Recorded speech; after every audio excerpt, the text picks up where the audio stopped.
Try this again with no technical difficulties. First live stream died, so you missed the simultaneous sip if you were waiting for that. But you can do it at home on your own. And now we're back. So I'll wait for a few seconds for people to pour in because I know you want to. I was just saying that I ate out for the first time without a mask yesterday at any part of the process, and it was delightful. It was delightful. So I saw a story that says the guards in the Epstein jail, where Epstein died, they have admitted falsifying records. But I don't recall ever seeing what they falsified. Did anybody see that? And did it make any difference? And does it have anything to do with who killed them? So that's a weird story because it feels like it should be important, but maybe it isn't. Who cares? So I guess Dr. Fauci has said that by July 4th, 70% of Americans should be vaccinated. That's the target. And if they are, we're going to be in pretty good shape. Now, July 4th, as I told you, probably the day that Americans just say, well, we're gonna thank you, Andrew. We're just gonna make up our own decision about masks. And I'm gonna skip ahead. I was gonna talk about this later, but there's a great article in The Atlantic. There's a sentence I've never said before. Have I ever said there was a great article in The Atlantic? So The Atlantic is not really a credible publication.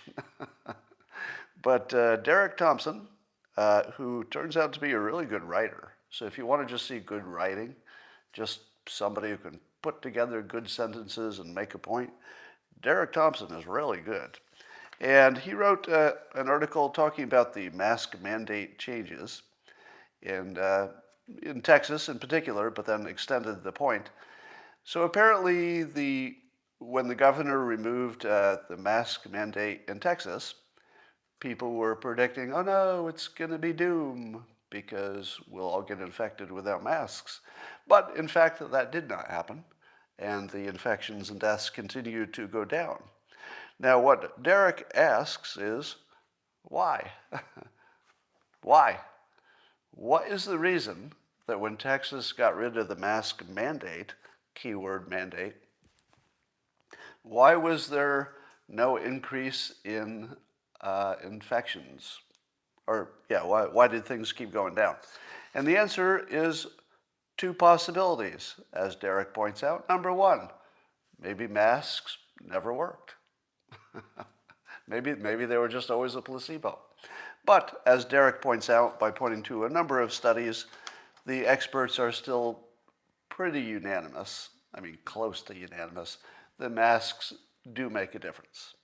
They don't make much difference outdoors, they don't make much difference if you're vaccinated or a kid, but in the right situation, masks work. So the science still strongly suggests that masks work.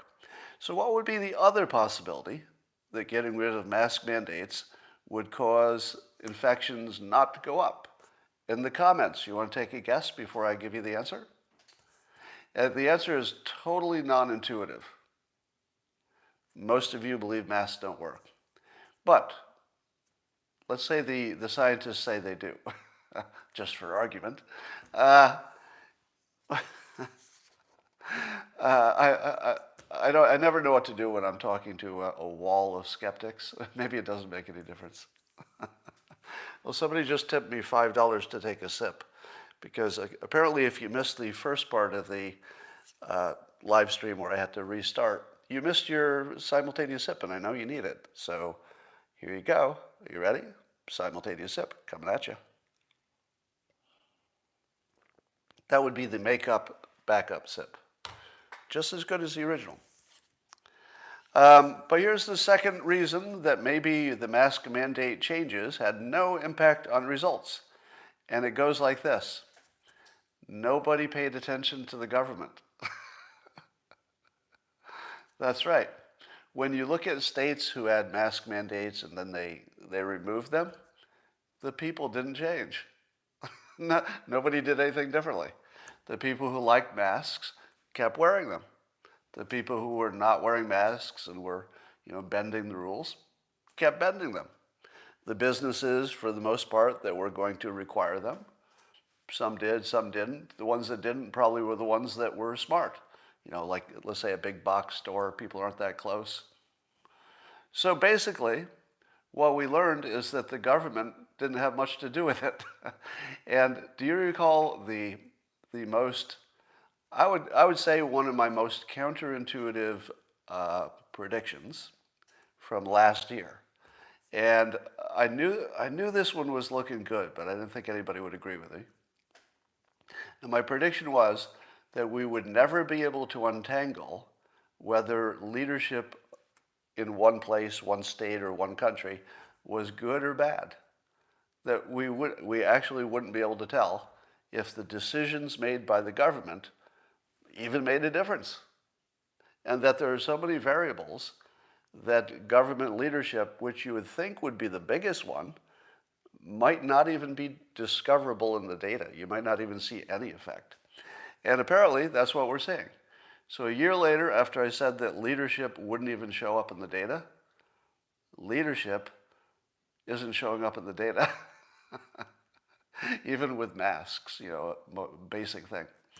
So I'm still open to the possibility that masks work so little or in such special cases that maybe it didn't make that much difference to the overall pandemic. You don't really know. But I do think the science is quite unified in saying that they do work if you use them in the right situation.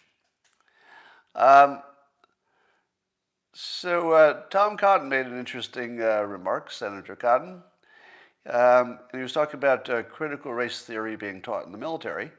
And he said this, quote, "If I were in a foreign intelligence service, I can think a few things that would be more destructive to morale and unit cohesion in the United States military than critical race theory.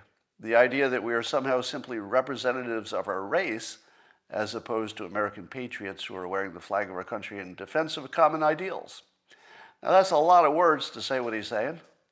I think I might have paired a few of those words off of there. But it's a really good point, isn't it? If you were a foreign adversary and you wanted to destroy the U.S. military cohesiveness, what could you think of that would be better than critical race theory? It would be hard to think of something if you were intentionally trying to damage the military. I don't know if you could think of a better idea than that, which makes me wonder, did they? Did they? Is critical race theory actually being promoted by our adversaries and we don't know it? And if they're not promoting it, why wouldn't they? Why wouldn't they? It would be the most obvious thing you could do to promote the idea that you would cause inner turmoil in the United States. I can't think of anything that would be better for China. I can't think of anything that would be better for Russia, to have the United States fighting with itself about who's the racist. So there was a time, maybe 5 years ago, I would say, in my evolution of understanding of the world. 5 years ago, I would have said, yeah, I get the point. I get that if a foreign adversary was so clever that they thought they could do this, yeah, maybe they'd do it, but not really. But in 2021, when we know how easily a foreign adversary can move the algorithm, can decide what we see, can decide what trends, etc. I mean, I assume they have that power. That's an assumption.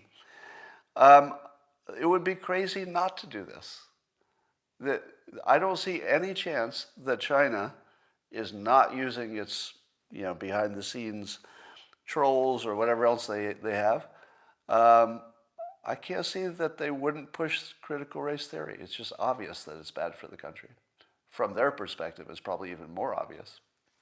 So I'm not saying that's happening, but if it's not, I don't know why. I mean, it would be hard to think of a reason it's not happening.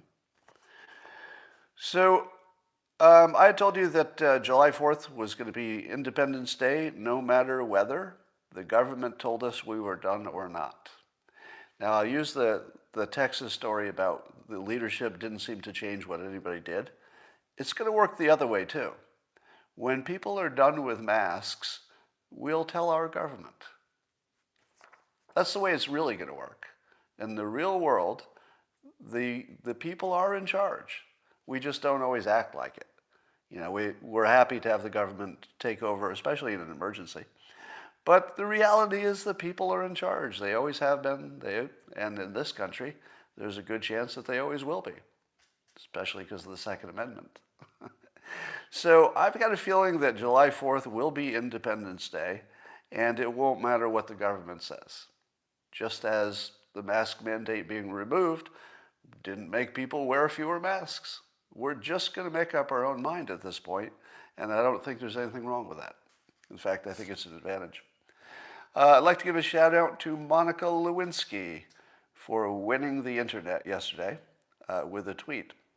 So an account called Uberfax asked this question, I think it was yesterday: what's the most high-risk, low-reward thing you've ever done? And Monica Lewinsky retweeted that with the emoji of two eyeballs just looking to the side like, What is the most high-risk, low-reward I've ever done? Says Monica Lewinsky. And it was sort of, rarely do you see a perfect tweet. That was a perfect tweet. There's nothing you could have done. You could think all day. You could put a team of scientists together and say, make us a better tweet, to this, at least on a retweet at this point. And you couldn't do it. You couldn't do it. Monica Lewinsky reached into the void of infinite possibilities and pulled out the one out of infinity that was the perfect tweet. Congratulations. Nicely done. And I like the humility of it. I like the sense of humor of it. I've always liked Monica Lewinsky as a person. Linda Tripp, not so much, but that's a different story. Well, here's the good news. There's a ceasefire between Hamas and Israel, and I don't think it could have worked out any better because Hamas is claiming victory, and Israel is also claiming victory. Good job, guys.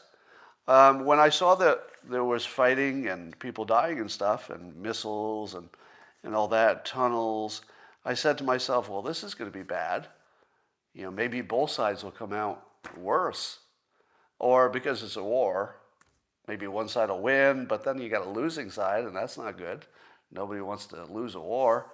But it didn't go that way. As luck would have it, both sides won, and then they stopped. But I don't really understand why they stopped, because this is such a good thing for both of them. Hamas got a big victory. Israel's feeling good about degrading Hamas. It was a win-win scenario. I don't think we could have a better situation than a war in which both sides won. So that's pretty good. Oh, that's right. It's really just the leaders who won. The people just got killed.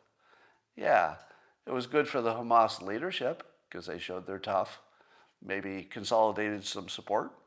It was probably good for Netanyahu. He's got other problems, and this made him look strong and capable, and pretty good. Now, I've heard some people say that Israel should try to get some peace over there instead of fighting. Why? Why would they do that? Have you ever asked yourself, why? Because you just take it for granted that peace is better than war, right? I mean, duh, peace is better than war. But is it? Hamas and Israel just had a war, and they both say they won. So if you're winning, winning is better than doing nothing. So I would say that in some cases, war is better than peace. Now, what would happen if Israel decided and Hamas decided, it won't happen, but suppose they decided to have peace? Would that be good for them? No, no, it wouldn't be. Peace would be the worst thing for Israel. How many of you understand that point? That peace would be the worst thing for Israel? Because at the moment, Israel is gobbling up land, right? Here's a settlement. Well, maybe all of Jerusalem is ours, sort of like picking apart, oh, these water rights, we'll take these. This street we'll control. If your country is growing, like physically growing, it's expanding, you don't want peace, because peace stops the growth. This is a period in which, for the low amount of deaths that Israel is experiencing, it's a really good deal.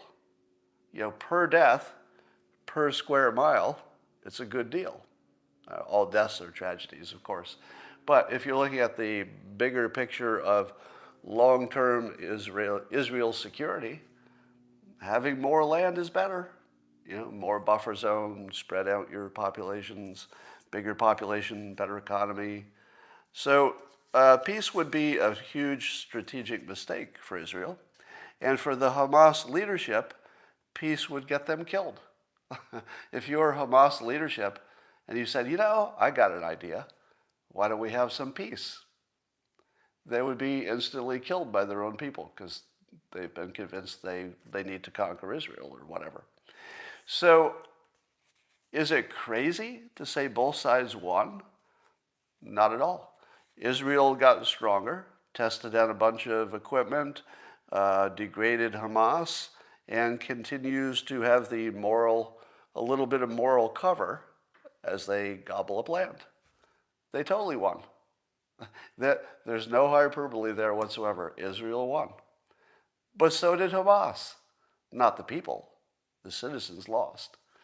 But the leaders won. They got exactly what they wanted. So it is a weird case in which they both won.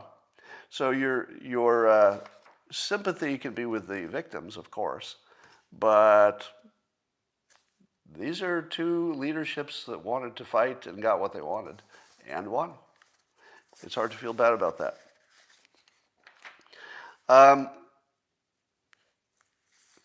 And somebody on Twitter asked me, what could we do persuasion-wise or shaking the box to get Hamas to want peace? To which I say, nothing. There's nothing you can do. There is nothing you can do that would change Israel or Hamas's sort of permanent war stance. There's nothing. Because they want it. And it works. And it benefits them. You'd have to make it not work. And I don't know how you do that, because it does work. All right, there's a survey, I think this was an Axios article, that nearly 7 out of 10 black Americans say police treatment has gotten worse in the past year. And about the same percentage believe police shootings of black and brown youths have become worse in that time, according to an Axios Ipsos poll. So, since a year after George Floyd's death, suggesting that the relationship between black Americans and police has gotten worse. Where in this article is the self-awareness that would say something like, and the reason that these polls have gotten worse is because of us, meaning the press? Do you think the data would support that police were worse to black Americans in the past year, the year of George Floyd, the year of Black Lives Matter, and you really believe that the police got extra bad to black citizens? I mean, it's possible, but I need to see some data, because I feel like it might have gone the opposite direction. I feel as if maybe there were, fewer cases of police abuse because they were more cautious because of the George Floyd thing. But if it's true that 7 out of 10 say things are getting worse, 7 out of 10 black Americans, then that is their reality. Their reality is that it feels worse, so at least psychologically it's worse. Who caused that? Who's the bad guy in this story? The ones reporting it. So the press can create a problem, assign the problem to somebody else, and then report it. This problem is caused entirely by the press. Entirely. and they report it without even mentioning that they caused it. They meaning all the press, not specifically Axios. But how do you skip that part? How do you skip the only part that mattered, which is, why do they think that? It's either because the data suggests it, or because they've been, bamboozled by the press. It's one of those two things. Which is it? How do you leave that out of the article? Well, I think we know the answer. It's the press. I got to say more about this whole Chris Cuomo, Andrew Cuomo thing. Governor Cuomo, and apparently Chris Cuomo's brother works at CNN. It was reported he participated in a strategy session phone call about the sexual allegations charges against his brother. Now, I guess he's apologized, said it was a mistake, got lots of criticism, etc. And I don't buy into any of it, just none of it. Now, first of all, I understand the point of conflict of interest. So the people who disagree with what I'm about to say, please don't explain to me what conflict of interest is, because I know what it is, and I know that they had it. No doubt about it, conflict of interest. But you know what else they had? Pretty much full transparency. Was there anybody who watched CNN who didn't know that Chris Cuomo was the brother of Andrew Cuomo? No. It was the most transparent thing ever. Does anybody think that family members don't talk to each other and give advice? Nobody believes that. Everybody knows that family members talk to each other and give advice. Do you care that Chris Cuomo did it in a way that was at least public enough that a story was written about it? There were lots of witnesses. I'm happy he did it in front of witnesses. I'm happy he was transparent. He never hid it. He admitted it, said it was a mistake, which I don't agree with. I don't think it was a mistake. It was a mistake in terms of how it looked, but I don't want to live in a world where you can't talk to your brother. Let me say this 3 times. I don't want to live in a world where I can't talk to my brother anytime I want, about any topic I want, period. I do not care if the government thinks it's a conflict of interest. That's too far. That's way too far. All right? Now, I think it would be reasonable for the government to maybe ask for transparency, for everybody to understand that it's a brother situation. That's fair, because then you can calculate in your mind how much you care about it. Let me ask you this. Is anybody giving Don Lemon a hard time for his conflict of interest with Governor Cuomo? What? You say there is no conflict of interest? Because Don Lemon is just a news reporter. He's not a brother. He's not a brother. But his colleague is the brother. Do you think that Don Lemon doesn't take into account that his close colleague is the brother of the governor? Of course he does, because he's a human, right? Criticize Don Lemon if you like, but he's a human. You could put anybody in that position, and of course they would be biased by not wanting to throw their coworker under the bus. Imagine seeing Chris Cuomo in the break room after you just did a show throwing his brother under the bus. How's that going to go, right? So, yes, I get there's a conflict of interest, but it's the entire CNN. There's no CNN host who doesn't have a conflict of interest because their colleague is his brother, right? Chris Cuomo is just one of the people with a conflict of interest. Why are we ignoring the rest of them? And again, as long as everybody's transparent, I think that's as good as you can do. It's as good as you can do. All right. Apparently, telehealth has exploded, and about half of the people on is it Medicare who needed a doctor did it by phone in the past year, and that's real good news. And I wanted to begin a little series. I may do more of them. I'm not sure. Called "Heroes of the Pandemic." I wish I had some kind of a musical score to introduce this. Heroes of the Pandemic. So these are people who did really good stuff that maybe you've never heard their name. So you're going to hear it for the first time. And I'll tell you a little story. I've told you some of this, but I'll add a little detail you didn't know. So when the pandemic first broke out, the government, the U.S. government, and people in it said some version of this. What do we do now? Does anybody have any ideas?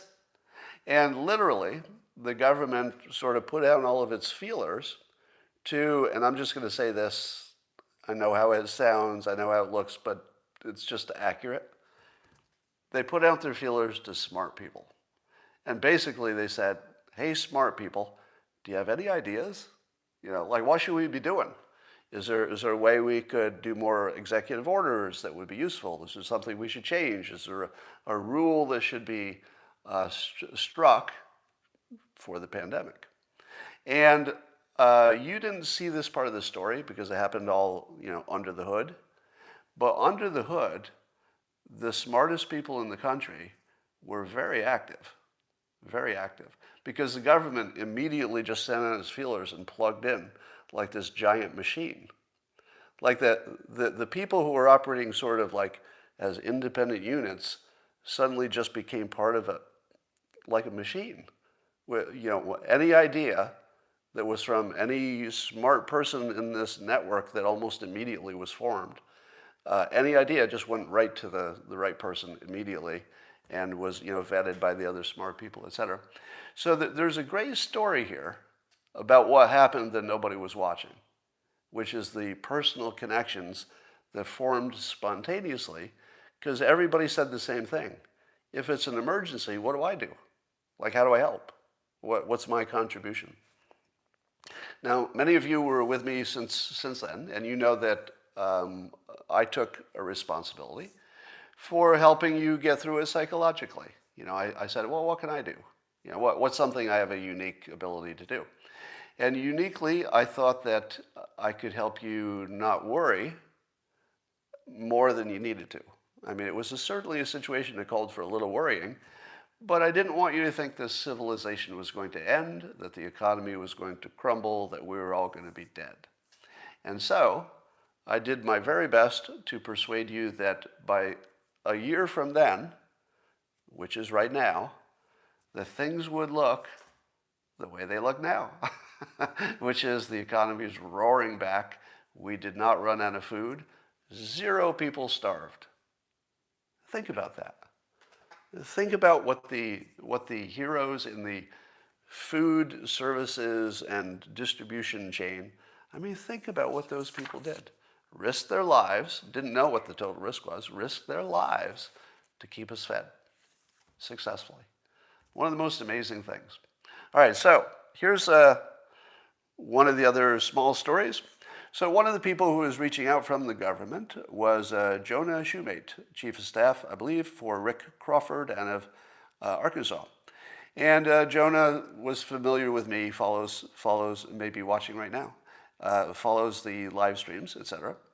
And reached out and said, do you have any ideas? And I did. You've heard this story before. And my idea was to do an executive order to get rid of the restriction that didn't allow doctors to do telehealth across state lines, which made no sense in the year 2021, right? It didn't make any sense. So Jonah reaches out to me. I say, yeah, we should get rid of that restriction about state lines. This is exactly the right time to do it, and it's exactly what we need.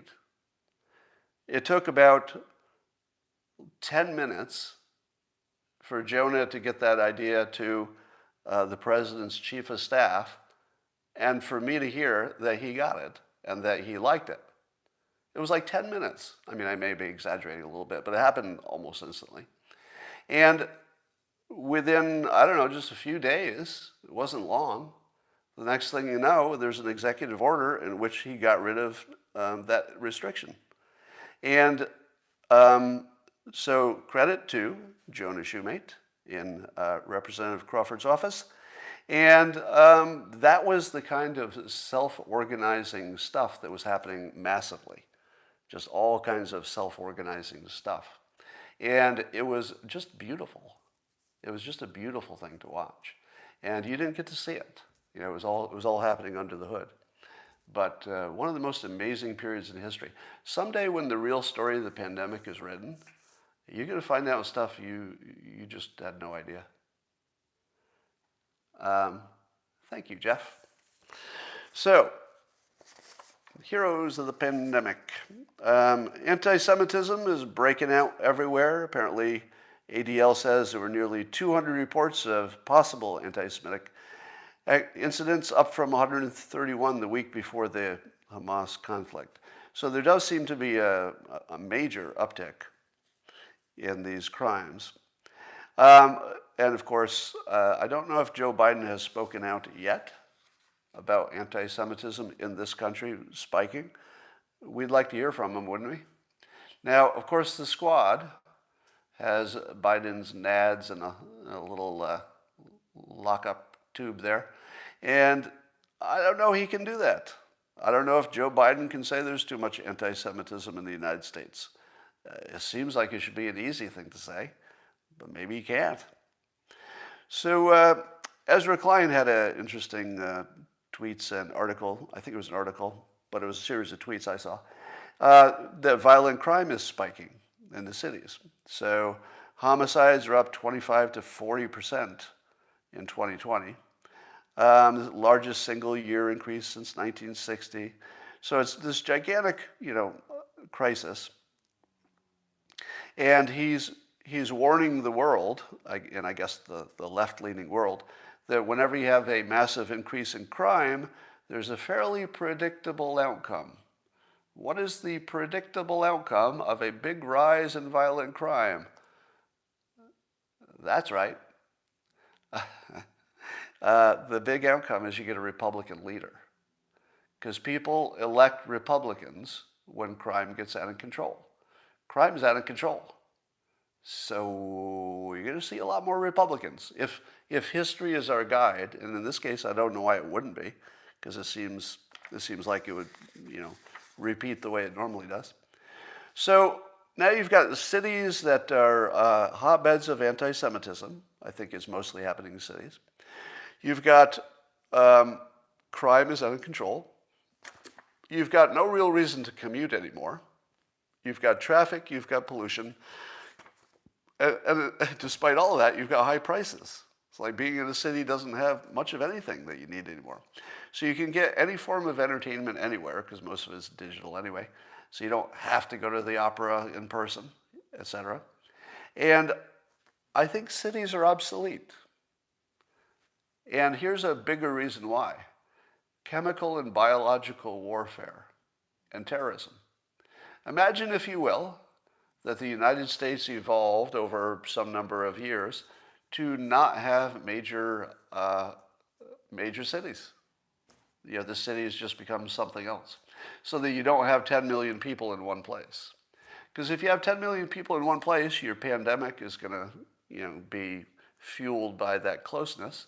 If there ever had a biological attack, it's going to be devastating because people are too close. So I'm wondering if we're reaching a point where, for homeland security, as well as pandemics, as well as lifestyle, as well as avoiding crime, that the cities just go away.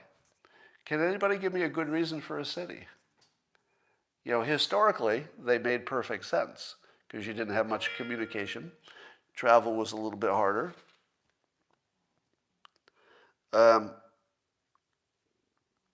And travel was a little bit harder, so I just don't think we need them anymore. All right. Tulsi Gabbard called out racism against white people. That's good to see. Thank you, Tulsi. Appreciate it. She was calling out specifically Mayor Lightfoot, who said she would only give interviews to black and brown people. So clearly obvious anti-white racism. And only one politician in the world called it out? Seriously? Just one politician. Nobody else had anything else to say about that. Just one person. She should be president just for that, right? I mean, if you can't say that out loud, you can't be president. If you can't say that out loud, that this is a case of anti-white racism, you just shouldn't be a leader in this country. Apparently the White House is demanding that reporters submit their quotes before they're printed so that the White House can say, yes, we really said that. That's actually fairly common among low-end publications. Even when I'm interviewed, it's not unusual for them to run the quote by me to make sure they got it right. That's just fact-checking, right? So fact-checking is fine, but I guess the publications don't want to make sure that their quotes are accurate.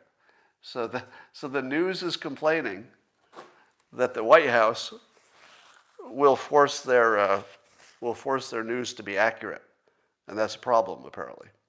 Now, because it also gives them more control over the quotes. But all right, Matt Gaetz, the luckiest accused guy in the world, and I'll be just a few more minutes and I get around.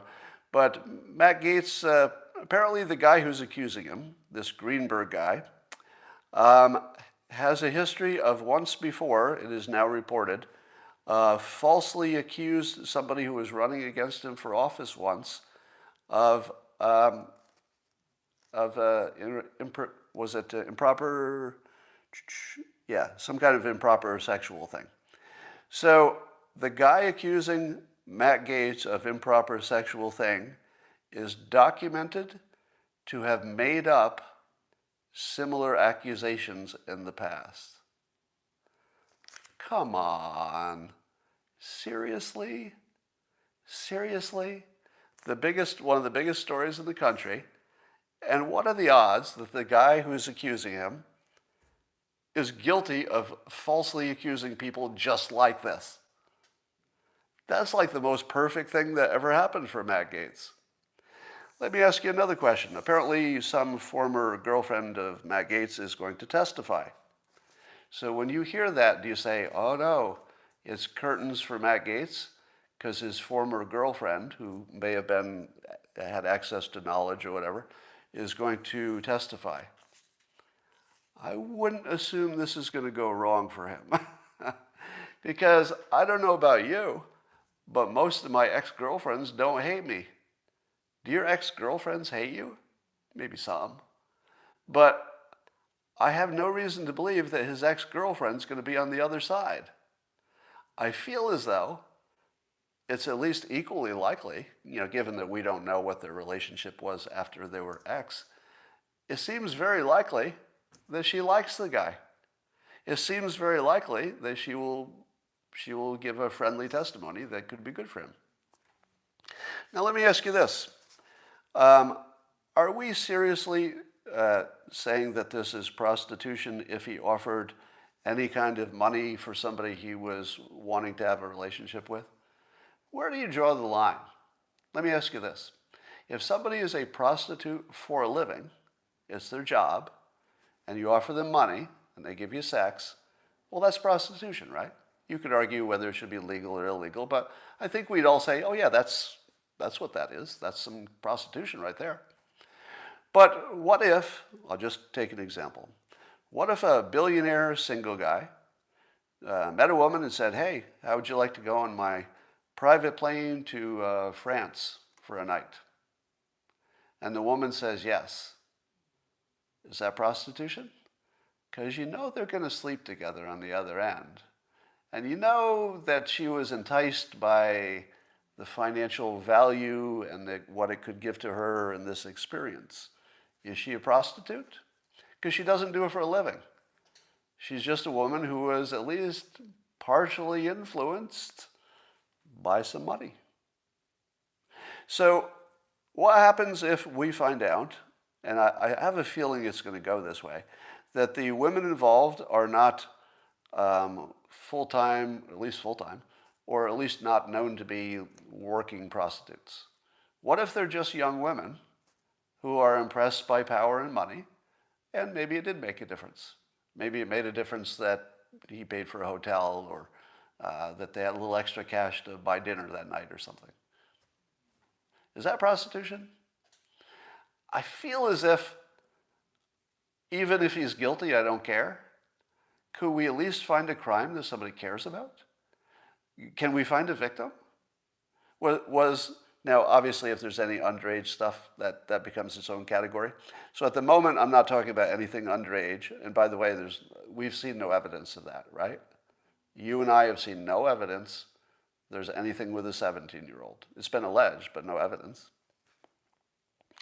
If it turns out that all he did was he was generous with women and it influenced their decisions, even if it influenced their decisions a lot, I just don't care.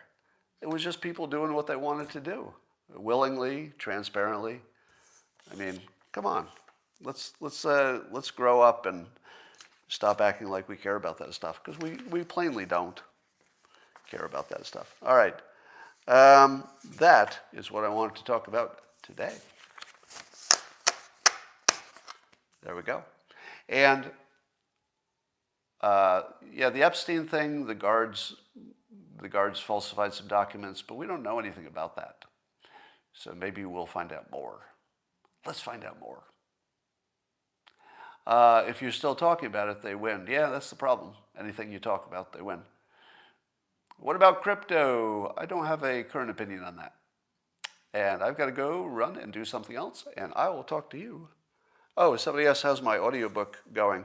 Well, I couldn't believe this, but a lot of people are buying the audio version of How to Fail at Almost Everything and Still Win Big, because I just re-recorded it. Now, it's in my voice for the first time. It was a voice actor before. And I'm kind of amazed and totally surprised that a lot of people who have already read it or already heard it with the other actor are still buying this one just to hear it in my voice. Now, I did not expect that, but there were so many people who asked me to record it in my own voice. I thought, well, if so many people want it, it must be something they want. So I gave it to them. And I'm just blown away by the response. So thank you. Thank you for all of that. All right, that is all I have for today, and I'll talk to you tomorrow.